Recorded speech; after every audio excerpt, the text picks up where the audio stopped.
ఆడుదాం ఆంధ్ర పోటీలకు స్పందన కరవు. అరకొర వసతుల మధ్య మైదానాల్లో క్రీడా పోటీలు. ఆటల మాటున ప్రజాధనం దోపిడీకి ప్రభుత్వం యత్నిస్తోందన్న విద్యార్థి సంఘాలు. అంగన్వాడీలతో మరోసారి ప్రభుత్వ చర్చలు విఫలం. నేడు ఎమ్మెల్యేల నివాసాల వద్ద నిరసనలు. సంక్రాంతి తర్వాత మరోసారి చర్చిస్తామన్న మంత్రి బొత్స.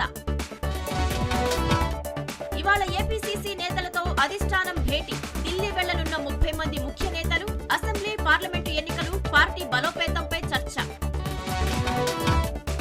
ఈ నెల 29 నుంచి ఆరోగ్యశ్రీ సేవలను నిలిపివేస్తాం. ప్రైవేటు హాస్పిటల్స్ అసోసియేషన్ హెచ్చరిక.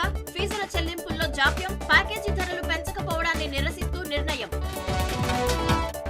వైఎస్ఆర్సీపీకి ఓటు వేయనన్నందుకు వృద్ధురాలికి చెంపదెబ్బలు. తూర్పుగోదావరి జిల్లా రంగంపేటలో అధికార పార్టీ జెడ్పీటీసీ బరి తెగింపు. ఆసుపత్రిలో చికిత్స పొందుతున్న బాధితురాలు. 11 నెలల తర్వాత మంగళగిరిలో లోకేష్ పర్యటన. యువనేతకు ఆత్మీయ స్వాగతం పలికిన స్థానికులు. రానున్న టీడీపీ ప్రభుత్వంలో ప్రతి ఒక్కరికి న్యాయం చేస్తామని భరోసా. రాజ్యసభకు 55 మంది వీడ్కోలు. జాబితాలో మన్మోహన్, నడ్డా సహా 9 మంది కేంద్ర మంత్రులు. మార్చిలోనే ఎన్నికలు జరిగే అవకాశం.